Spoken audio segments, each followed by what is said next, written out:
우리 청혼한다고 그러죠. 청혼. 요새 영화에서 보면 되게 남자들이 여자들에게 청혼하더라고요. 그렇게 돼 있습니까 원래? 청혼의 정의를 보면 남자든 여자든 상관없이 어느 쪽이 청혼하는 거예요. 근데 신앙인은 원래 여성이고 그 예수님은 신랑입니다. 그래서 그리스도인이 신앙 고백하는 것은 우리 신앙인들의 프로포즈라고 그래요. 근데 여기서 룻기라고 하는 책은 성경의 몇 번째 책입니까? 8번째 책 안에 설화질처럼 되어 있는 소설식 성경이죠. 전부 다 대화체로 되어 있고요. 거기는 룻 그리고 또 유명한 아까 저 곽 사장님이 무심코 롯기라 그랬는데 롯은 아니고 룻기입니다. 룻이란 말은 우정이란 뜻이죠. 친구란 뜻이고요. 룻이라고 하는 이방 여자입니다. 그래서 국제 결혼한 사람들한테 되게 룻기 설교가 상당히 큰 은혜가 됩니다. 이스라엘 사람들은 국제 결혼을 금지하고 있어요. 국제 결혼을 해서도 성공한 그리고 룻은 나중에 다윗의 할머니가 되고 예수님의 족보에도 등장하는 여성이 되기 때문에 특별한 성경책입니다. 그래서 룻기. 그래서 파멸에 가는 가정들이 다 이 룻기를 통해서 회복이 돼요. 룻기가 그렇게 아름다운 책이기 때문에 성경의 진주라고 부릅니다. 그래서 오늘 룻기의 한 부분을 잠깐 소개하려고 합니다. 룻기하고 여기서 나오미는 시어머니고 룻은 며느리입니다. 근데 둘 다 과부예요. 자기의 친족 중에 남편의 그 시어머니의 친족, 그 엘리멜렉은 남편인데 남편의 친족 보아스가 그 시대 한때의 재벌입니다. 유력자예요, 유력자. 그 사람과 이 며느리인 이방 여자를 소개시켜주는 장면이죠. 근데 소개는 해주지만 본인이 가서 직접 해야 됩니다. 그래서 하는 그 여인이 자기 그 보아스에게 사랑을 고백하는 장면을 오늘 잠깐 소개하려고 그래요. 예, 얼마 전에 종영된 그 드라마 파리의 연인이라는 드라마 기억하십니까? 유명했었죠. 시청률도 높고 그 여자들을 상당히 설레게 했던 프로포즈가 있었습니다. 남자 주인공인 그 누굽니까? 박신양이가 나왔었는데 그 사랑해도 되나요라는 피아노를 연주하면서 했던 사랑의 고백이 있습니다. 그리고 네 눈엔 내가 안 보이니 이 안에 너 있다 하는 유명한 대사가 명대사가 됐습니다. 좀 낯섭니까? 내가 안 보여? 그럼 네 눈에 내가 있어. 그래가지고 그러더라고요.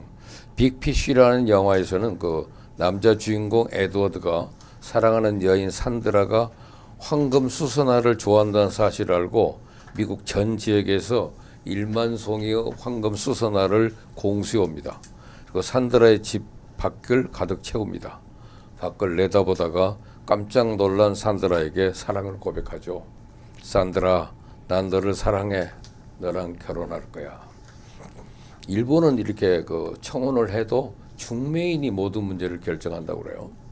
중매인 통해서 내가 저 사람하고 결혼할 마음이 있다고 대답을 해줘야 중매인이 그 사람한테 가서 전달해가지고 그 사람의 동의를 받는 거기 때문에 일본은 그 결혼 방법이 그 중매인의 역할이 굉장히 중요해요. 간접적인 의사표시라지 직접적으로 표현을 잘 못합니다.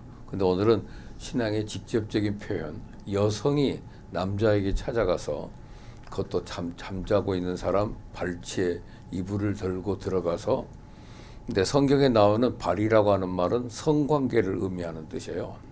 그 발을 덮었다든지 발과 함께 발이 나오면 성적인 문제를 다루는데 여성이 알몸으로 발 밑에 들어가 이불 밑에 들어가 있다가 남자에게 자기를 책임져 달라고 부탁하는 장면이에요. 상당히 좀 성경답지 않은 그런 말씀이 담겨 있는데 오늘 그 사랑스러운 여인 룻이 그 프로포즈를 하는 얘기입니다. 이 장을 이미 알고 있는 분들은 보아스가 상당히 룻에게 호감을 갖고 있다는 것을 알고 있어요. 그리고 많은 배려를 했다는 사실도 알게 되는데 여기서 룻기는 단 넉 장으로 된 짤막한 단편 같은 성경이지만 룻기를 바라보는 시선은 각각 다양합니다. 룻기는 한 이방 여인의 계종을 통해서 구약에도 누구나 하나님을 믿기만 하면 하나님의 백성이 될 수 있음을 보여주는 구약의 사도행전이라고도 부릅니다.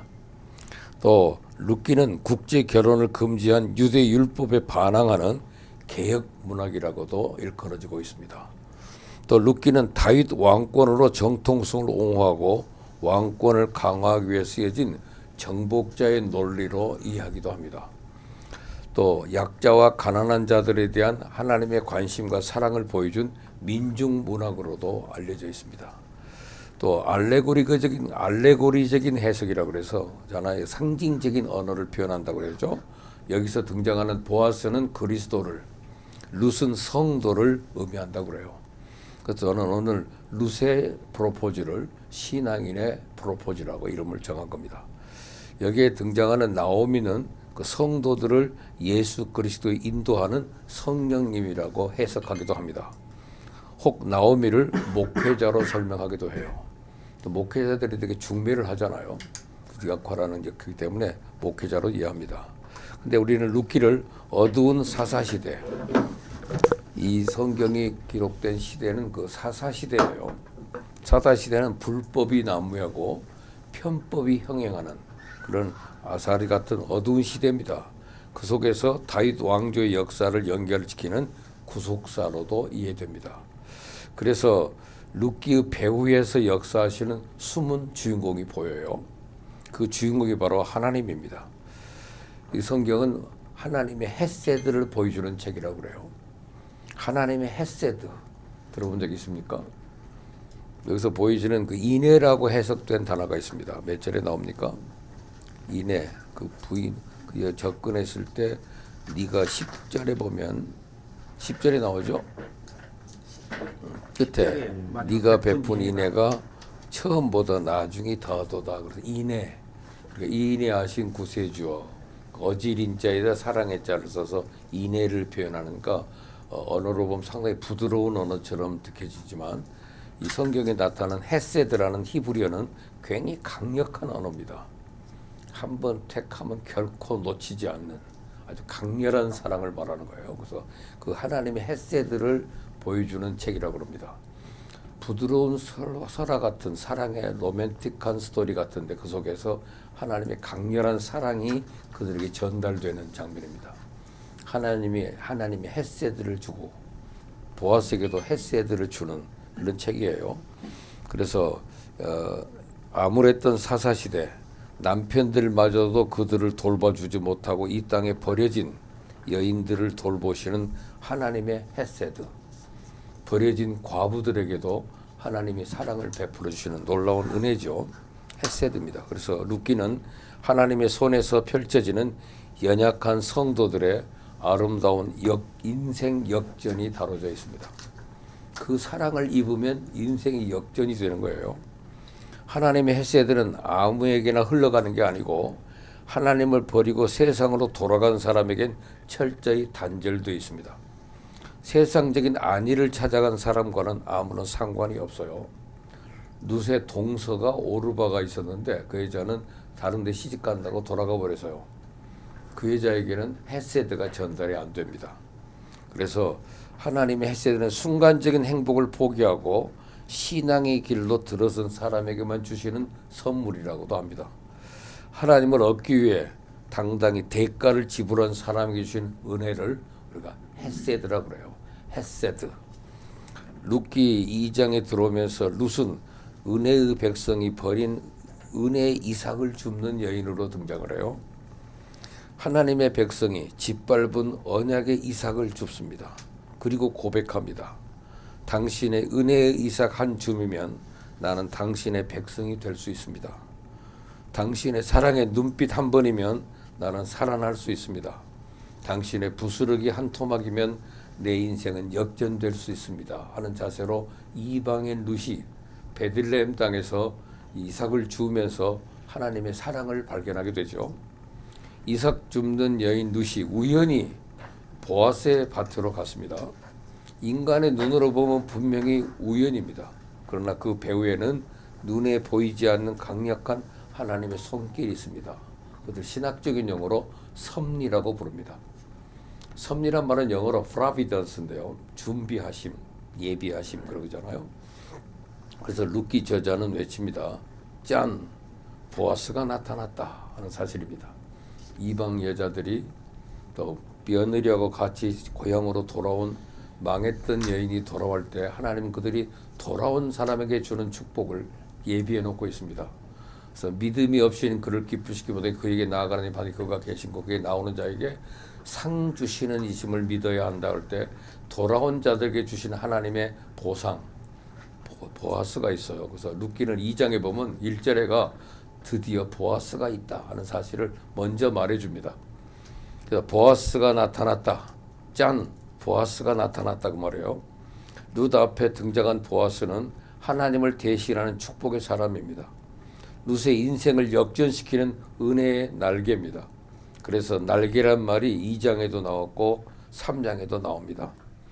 보아스가 나타나기 전까지 룻기에는 어둠이 짙게 깔려 있어요.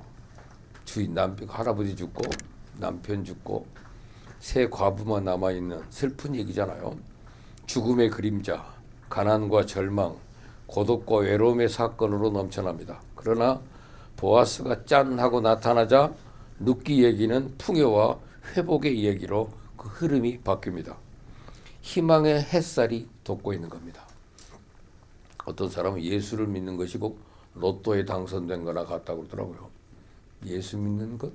짠! 예수님을 인생에 만나게 되면 그 인생은 새로운 역전으로 바뀌기 때문에 그래요.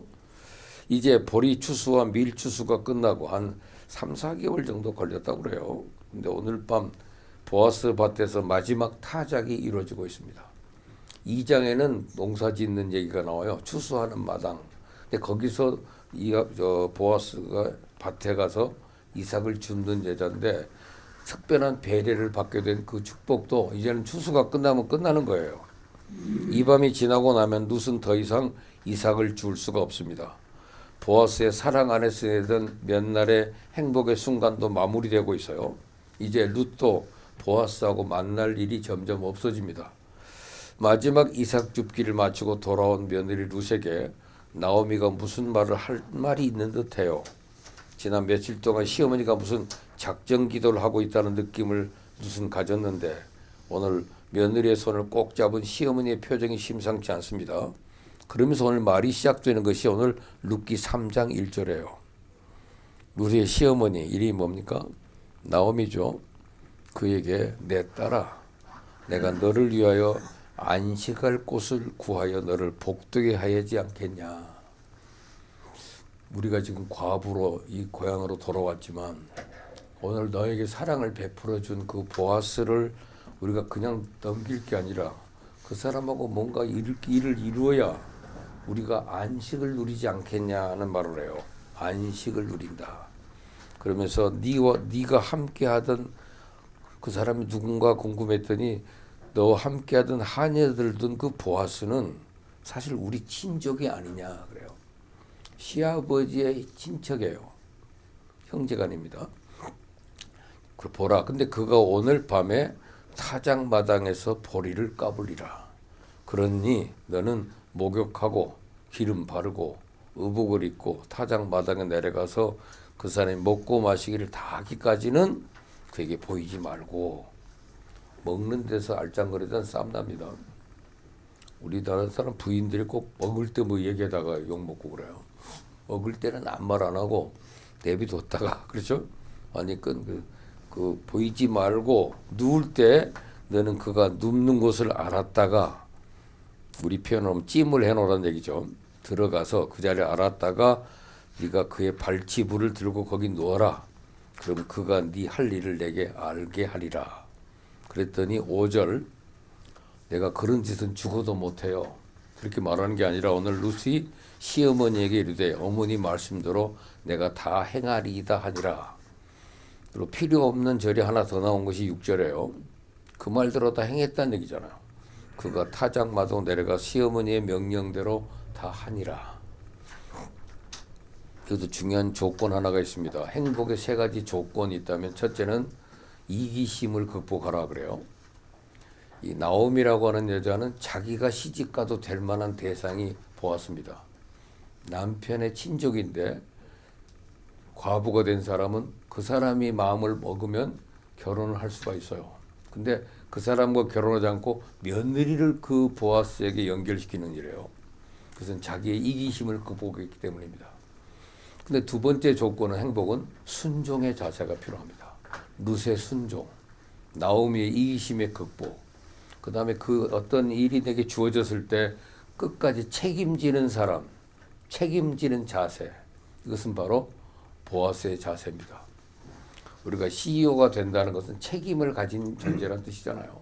책임지는 겁니다. 책임지는 것, 이기심을 극복하는 것, 순종하는 것, 이것이 있어야 행복이 이루어진다고 그래요. 오늘 그 얘기를 들을 때 오늘 1절 접근대로 너 이런 식으로 이제 이삭이나 줍다가 왔으니까 모아놓은 거나 먹고 끝나면 끝나는 게 아니잖아요. 내가 너를 위하여 안식할 곳을 구하여 너를 복되게 해야 하지 않겠냐. 룻을 복되게 할 안식이 뭡니까? 가정을 이루어 얻는 행복입니다. 그래도 딸을 낳았으면 딸이 시집을 가서 가정을 가져야 부모님도 안식을 얻는 거고 딸도 안식을 얻는 겁니다. 요새는 싱글로만 살라고 그러고 결혼들을 안 해요. 그러니까 부모님도 불안하고 그러니까 자신도 인생도 불안한 거예요. 안식이 없어요. 안식이라는 것은 시편 23편에서 말하는 쉴만한 물가로 인도하시는 목자 하나님의 사랑을 바로 안식이라고 합니다. 이 안식은 안식일이라는 의미는 사바트를 몸을 중단한다는 뜻인데 여기서 말하는 안식은 메누하라 그래서 하나님의 사랑이 머무는 곳, 편안한 것, 안식을 말하는 거예요. 나오미는 며느리가 룻이 안식을 잃어버렸다고 본 겁니다. 그래서 남편을 얻어 하나님이 주시는 영적, 신앙적, 환경적인 복을 누려야 하지 않겠냐 그 말이에요. 이 안식이라는 건 그겁니다. 영적인 것, 신앙적이고 환경적인 복이에요. 우리 어머니가 누구를 염두에 두신 걸까 궁금해하는 룻에게 바로 보아스 얘기를 했습니다. 그는 우리 친족 중 기업물을 고엘 중 한 사람이다. 보라. 그 말이 바로 보라. 그 말은 그 마침이라고 말과 같은 말입니다. 짠. 여기 지금 보아스가 나타나지 않았냐. 잔뜩 호기심이 차있는 룻한테 짠 하고 보여주는 인물이 바로 보아스입니다. 당시 이스라엘 사회에서는 타작을 마치는 날 밤이 늦도록 먹고 마시고 파티를 여는 풍습이 있었던 모양이에요. 파티가 늦어지면은 성문이 닫혀서 성 안으로 들어올 수가 없습니다. 그래서 그날 밤은 주인도 야영 캠프에서 잠을 자는 거예요. 물론 일꾼들은 다른 곳에 별도로 준비가 되어 있습니다. 나오미는 이날 밤 거사를 위해서 어떻게 준비한 것을 꼼꼼히 일러줍니다. 먼저 몸을 깨끗이 씻어라. 그리고 몸에 뭘 발라야 돼요? 기름을 바릅니다. 여러분 우리 몸에 기름기가 말라버리면 냄새 나요. 저 나이가 들면 할아버지한테 냄새 나요 말은 우리 몸에 기름기가 말라서 그렇답니다. 나도 우리 애들이 할아버지 냄새 나요 그럴 때마다 기분이 좀 오싹해요. 그래서 기름을 발라주래요. 우리 이제 총신대 교수 중에 한 명이 손병덕 교수라고 기아대책의 이사로 있어요. 그분 이제 하버드 대학을 졸업했어요. 하버드에서 복작 박사를 받아가지고 한국에 와서 사역을 하는데 그분은 만나면 얼굴이 뽀송뽀송하고 여성 같아요. 부드러워. 그래서 늙지도 않고 이렇게 그렇게 귀여워요. 그래서 내가 어떤 화장품을 씁니까? 그랬더니 저는 화장품을 존슨앤존슨 있잖아요. 존슨은 베이비 오일을 쓴대요. 베이비 크림을 갖다 쓰면은 부드럽대요. 그랬더니 자기도 계속 그걸 썼더니 항상 피부가 어린이 피부같이 부드럽다네요. 그래서 그 말을 듣고 제가 그냥 넘길 수 쿠팡에다 찍었더니 바로 나오더만요. 2개씩 팔아요. 그래서 저도 제 아내하고 함께 2개씩 사가지고 이제 베이비 오일 바릅니다. 피부가 상당히 부드러워요. 자연스러워지고 우리 몸에 그 바르지 않으면 할아버지 냄새 나는 소리 납니다. 기름을 좀 발라라. 옷을 깨끗하게 섬세하게 가르쳐 주는 거예요. 보니까 몸에 기름을 발라 몸을 매끈매끈하게 하라는 거예요. 그 다음엔 결혼할 때나 입는 아름다운 옷을 입어라. 이런 준비는 결혼식 때 하는 행위잖아요. 우리 그리스도인을 가리켜서 성경은 신부라고 합니다. 그리스도와 만나는 신부니까 항상 우리를 단장해야 돼요. 신부는 단장해야 맛있습니다. 멋이 있잖아요. 그래서 오늘 어둠이 깔리면 몸을 숨기고 먹고 마시는 파티를 지켜보고 주인 보아스의 침실을 잘 확인하고 그곳으로 들어가라 그 말이에요. 보아스가 누워 잠자는 곳으로 가서 그의 발치 이불을 들고 거기 누워라. 히브리 문학에서는 바른 성생활에 대한 완곡한 표현입니다. 그날 밤 두 사람 사이에 첫날 밤 행사가 있을 수도 있겠구나. 독자의 상상에 맡길 뿐입니다. 이러한 나오미와 룻의 행동은 아무리 생각해도 도덕적으로는 좀 문제가 있어 보입니다. 성경은 어디에 여성이 결혼을 위해 남성을 이처럼 노골적으로 유혹하는 일이 있다란 말입니까? 과부 시어머니가 과부 며느리한테 부자 영감을 유혹하도록 치밀하게 지시를 하는 겁니다. 깊은 밤 혼자 사는 남자 이불 속으로 단장한 젊은 여자를 밀어넣다니 나오미는 그렇다 손치더라도 젊은 여인 룻은 시어머니의 이런 부도덕한 계획을 그대로 따릅니다. 독자들이 지금까지 가지고 있던 룻에 대한 이미지가 일순간에 무너져요. 젊은 과부가 이 밤에 남자 이불 속으로 돌진해 들어가다니. 오늘 우리의 문화적인 시선, 도덕적인 잣대로 본문을 보면 이처럼 불순하게 보이는 게 사실이에요. 그러나 당시 사회적인 관습으로 보면 이건 대단히 정중하고도 겸손한 프로포즈의 한 방법입니다. 사회적으로 인정된 행위예요. 당신이 나를 아내로 삼아 저를 침실의 여주인으로 맞아주시지 않겠습니까? 하는 정중한 제의입니다. 멋진 프로포즈예요. 룻은 지금 아무에게나 이런 프로포즈하는 것이 아니고 보아스는 당시 법이 정해주고 성경이 인정해준 남편들 자격이 있는 사람 가운데 하나입니다. 룻은 어디에서도 나오미와 룻의 이런 계획을 성경은 부정적으로 말하지 않습니다. 여러분 성경보다 더 거룩한 척하지 마세요. 이런 제안을 받은 보아스도 룻의 행동을 부도덕하게 보지 않았습니다. 근데 얼핏 보면 상당히 리스크를 안고 들어가는 거잖아요. 뭐야 이런 여자가 있어. 잃어버리면 끝나는 겁니다. 그런데 룻은 그렇게 하지 않고 보아스도 그렇게 안 합니다. 배려할 줄 아는 사람이에요. 그런 여인의 제안을 그건 다음 주에 한번 다루려고 합니다. 발치부를 들고 거기 누웠다. 성관계를 요구한 건지 침묵의 프로포즈인지는 분명하지 않지만 룻기는 저자는요 이것을 상상에 맡겨요. 독자에게 상상에 맡겨주니까 우리 한번 상상해 봅니다. 제 상상에는 대단히 적극적으로 프로포즈한 것으로 보입니다. 그 이상도 그 이하도 아니고 왜 이렇게 정중한 예의를 갖추면서도 대단히 적극적으로 프로포즈를 할까요? 하나는 그 이유가 뭐냐면 나이든 보아스 입장을 세워드린 겁니다. 나오미는 보아스가 룻을 좋아하고 있다는 심중을 여러 곳에서 발견했어요. 내심 좋아하면서도 나이 들고 점잖은 사람으로서 젊은 여자에게 먼저 프로포즈하기가 쑥스러웠을 거예요. 둘째는 기업 물을 친족 중에 이분이 최우선순위가 아닙니다. 우리 친척들 가운데 사촌이 있고 육촌이 있어요. 사촌이 더 가깝잖아요. 근데 먼저 할 사람이 아니기 때문에 이런 적극적인 행동을 해놔야 남자가 책임을 진다는 거예요. 그게 참 중요한 것입니다. 기업 물을 사람이 있는데 그 사람이 해주면 다행이지만은 그 사람이 안 한다면 내가 책임을 짓게 하는 것이 13절의 얘기잖아요. 하나님이 정해준 사람 보아스. 그러니 기업 물을 제1순위가 아니란 사실에서 나오면은 바로 이런 적극적인 프로포즈를 선택한 겁니다. 보아스의 결정에 모두를 위임한다는 것입니다. 그러니까 백지 위임장을 맡겨주는 거예요. 당신 뜻에 우리는 모든 것을 맡깁니다. 문제가 있어도 당신이 원했다면 당신이 물어가세요.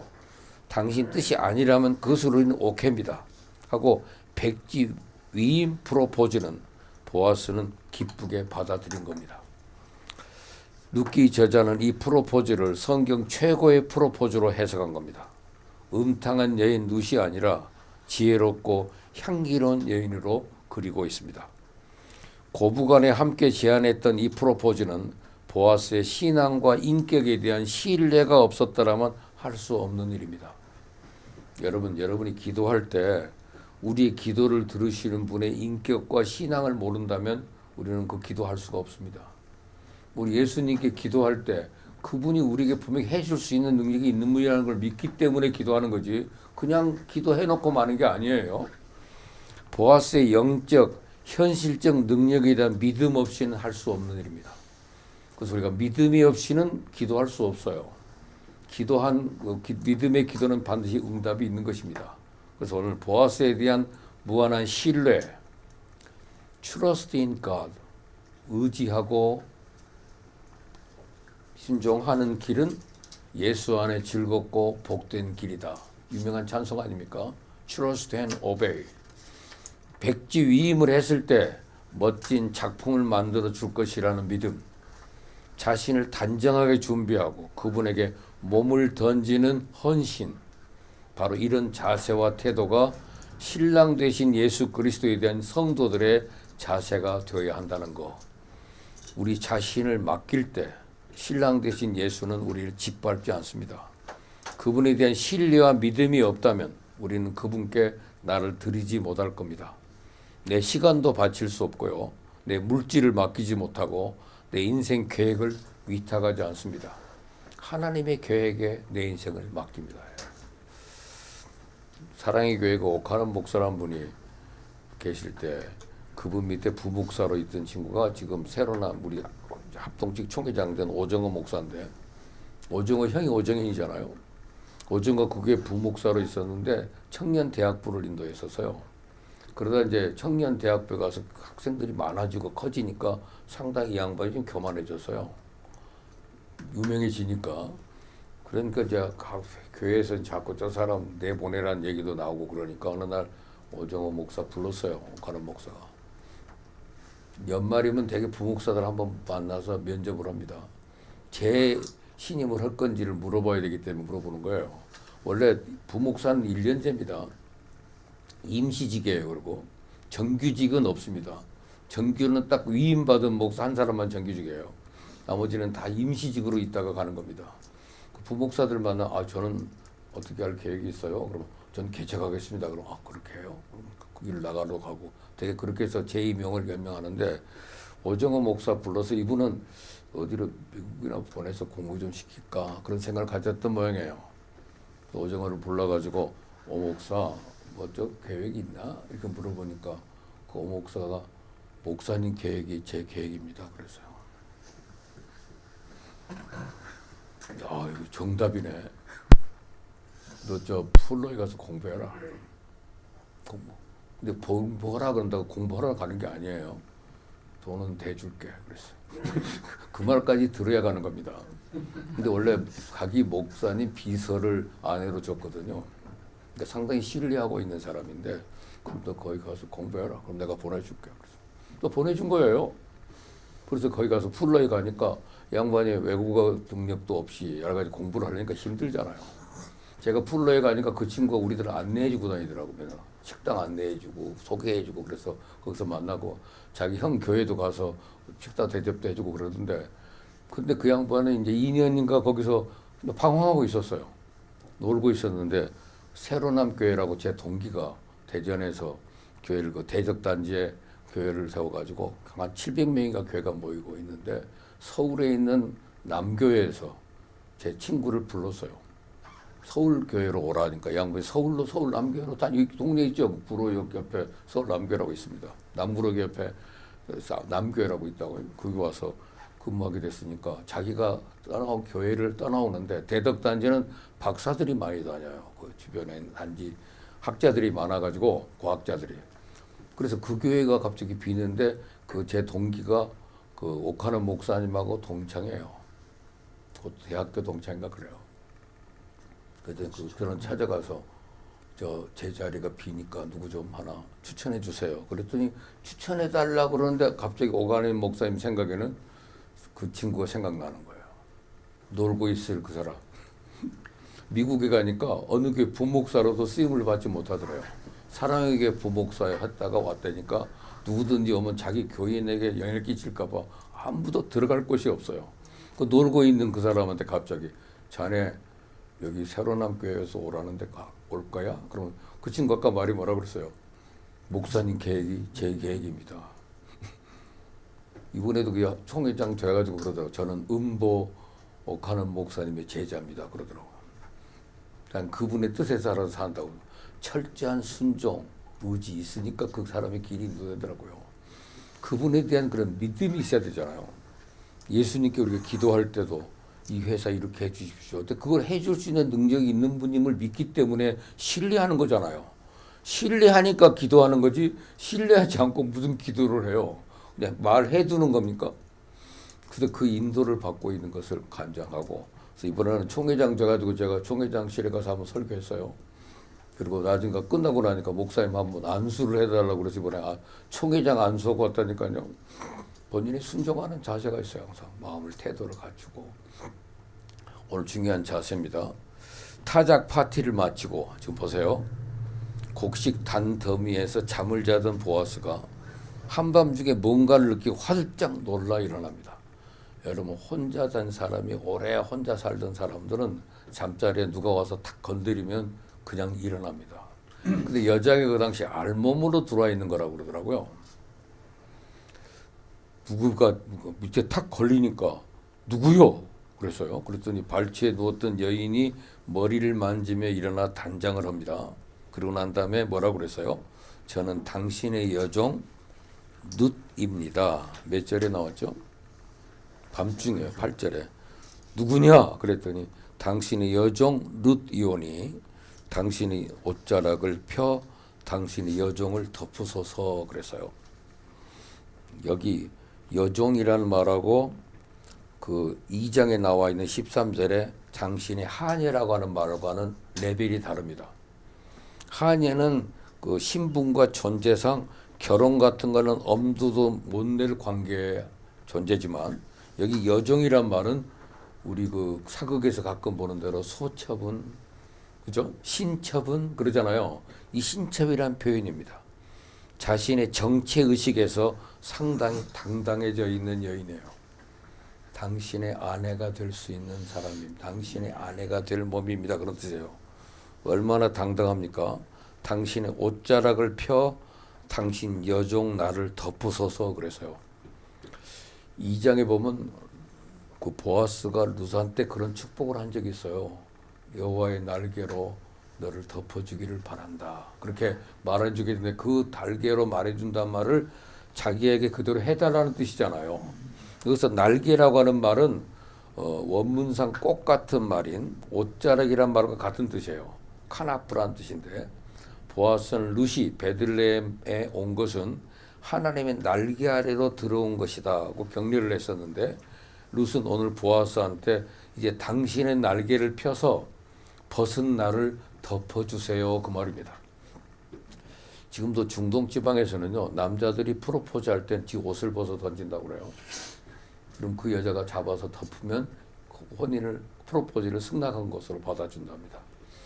요즘 대학생들도 젊은 사람도 가끔 여자들에게 옷 덮어주잖아요. 날이 좀 추우면 지 옷을 벗어도 덮어주는데 그 옷 아무나 덮어주는 것 아닙니다. 덮어주면 책임져야 돼요. 이 옷도 입었다 저것도 입었다 하면 그 여자는 소문이 나빠져요. 그래서 우리가 대학부 애들 지나가다가 옷 함부로 입지 마라 가르쳐줘요. 그 옷 덮어 입으면 책임지는 거예요. 그러니까 당신의 날개로 나를 덮어주세요. 알몸인데 누구냐고 놀래면 어때요? 저를 덮어주세요. 그 말이 정식적인 프로포즈랍니다. 그죠? 그래서 이 옷은 함부로 줄 것도 아니고 옷을 걸쳐준다 함부로 입어도 안 돼요. 에스겔 16장 8절에 보니까 하나님의 옷자락으로 벗은 이스라엘을 덮어 신부로 맞아주소서라는 말도 있어요. 당신의 옷자락으로 나를 덮어달라는 말은 자신을 보호해달라는 말입니다. 나를 책임져 달라는 말이에요. 나의 남편이 되어 나를 따뜻하게 해달라는 정중한 청원입니다. 저를 책임져 주세요.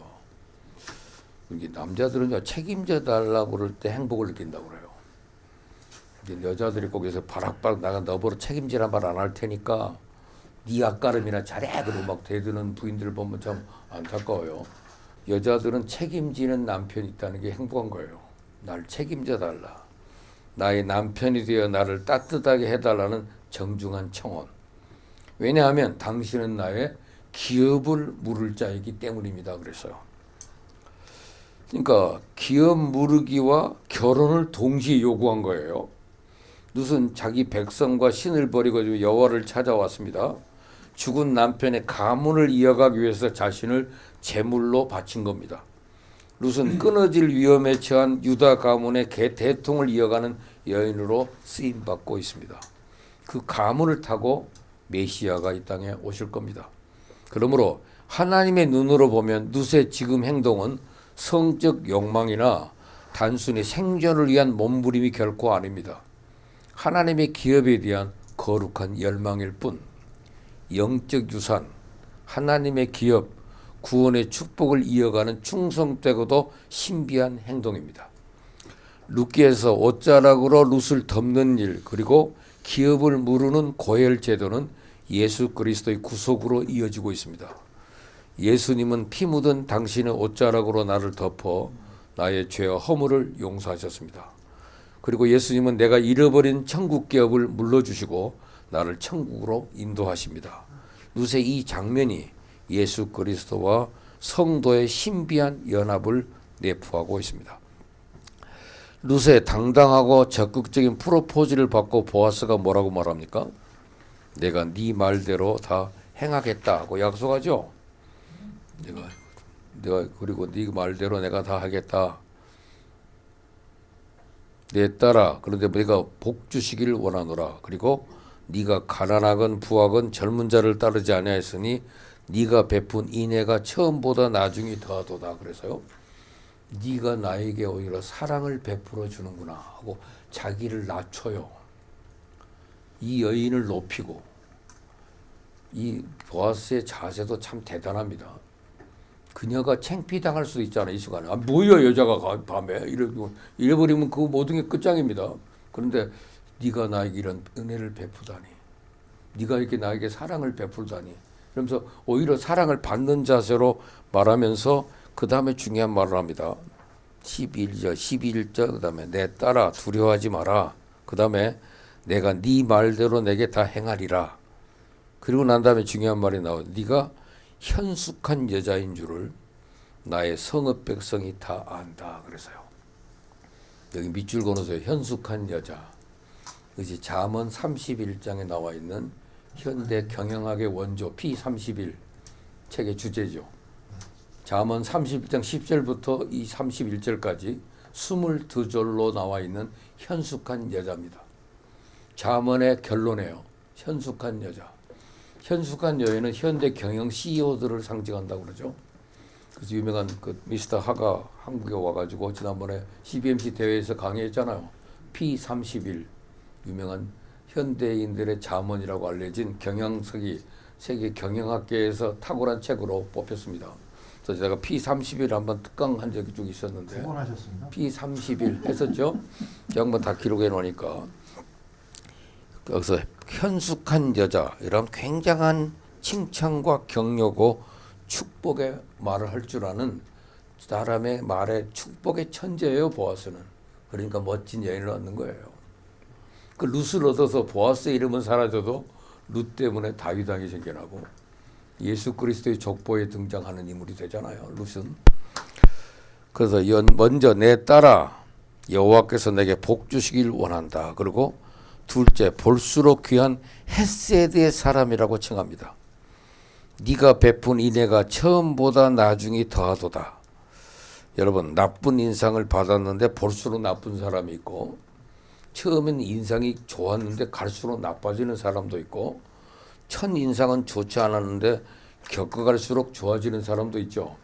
그런데 룻은 좋은 인상으로 말하는데 볼수록 더욱 귀하고 아름다운 여인이었다는 얘기예요.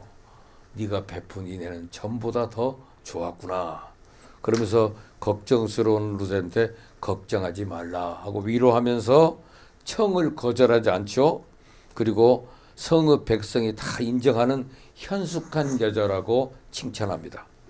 이 현숙한 여인이라고 하면 성경이 가지고 있는 본래 의미와는 좀 다른 뜻으로 전달될 수 있지만 조용하고 얌전한 여인 같은 느낌이잖아요. 현숙이. 그래서 여성들이 이미 현숙이가 많잖아요. 네. 현숙씨. 근데 성경이 말하는 현숙은 의미가 달라요. 애쉐드 하일이라고 그래서 기쁘르 하일과 같은 말이라고 그래요. 무슨 말이냐면 기쁘르 하일은 보아스를 설명할 때 유력자라고 그랬죠. 우리 ADT는 야긴과 보아스를 상징으로 쓰잖아요. 회사는 야긴과 보아스다. 보아스는 유력한 자란 뜻입니다. 유력한 자, 능력 있는 사람, 능력 있는 기업. 그것이 그 기뽀르 하일인데 같은 단어로 현숙이란 말이 아쉐드 헤일이에요. 아쉐드 하일. 이 말은 능력 있는 여장부란 뜻입니다. 그러니까 남자 같으면은 능력 있는 남자, 능력 있는 여장부. 오늘 두 사람이 지금 같이 보고 있는 거예요. 요즘 어떤 CF의 카피를 따르면 당신은 내 스타일이야 그 말이나 같은 뜻이래요. 솔로몬의 잠언 마지막 주제가 현숙한 여인 시리즈입니다. 잠언 마지막 31장 10절부터 31절. 그것이 바로 애쉐드 하일에 관한 설명입니다. 10절에 뭐라고 하냐면 누가 현숙한 여인을 찾아 얻겠느냐 그의 값은 진주보다 더하니라. 여러분 P31에서 배우셨잖아요. 고객이 왔을 때 커피를 한 잔 제공할 때는 쿠키를 하나 더 준다. 그죠? 빈속에 커피를 먹으면 안 좋으니까 쿠키를 곁들여주는 자세. 그 엑스트라 마일 방법이라고 그랬죠. 오리 가자 그러면 심리 가주는 방법. 고객을 사로잡는 방법이잖아요. 그래서 애시에트 하일 이것은 바로 살림을 잘하는 여인 이게 됐고요. 20절에 보면 가난한 자에게 선을 베푸는 여인, 또 남편으로부터 신뢰를 받으며 남편을 존귀하게 높여주는 여인, 또 말이 아름다워 그의 입에 헤세드가 넘치는 여인이라고 되어 있어요. 여러분 잠언 31장 26절에 보면 아주 기가 막혀요. 이 현숙한 여자는 말이 아름다워서 그 입에 헤세드가 넘치는 여인이라고 그랬어요. 또 그리고 맡겨진 일에 성실한 여인, 그리고 공동체 안에서나 언제나 칭찬을 받는 여인, 훌륭한 CEO. 그것이 바로 이 현숙한 여자예요.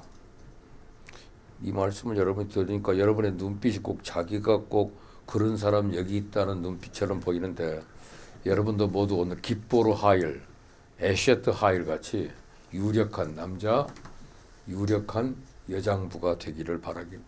그런 바람이에요. 누세 이 아름다운 이 프로포즈로서 보아스를 만난 사건이 우리 성도들에게는 신랑 예수를 만난 사건에 비할 수 있겠습니까? 보아스를 만난 누세의 인생은 가난에서 풍요로 반전됐고 버려지고 남겨진 인생에서 선택받은 인생으로 역전이 됩니다.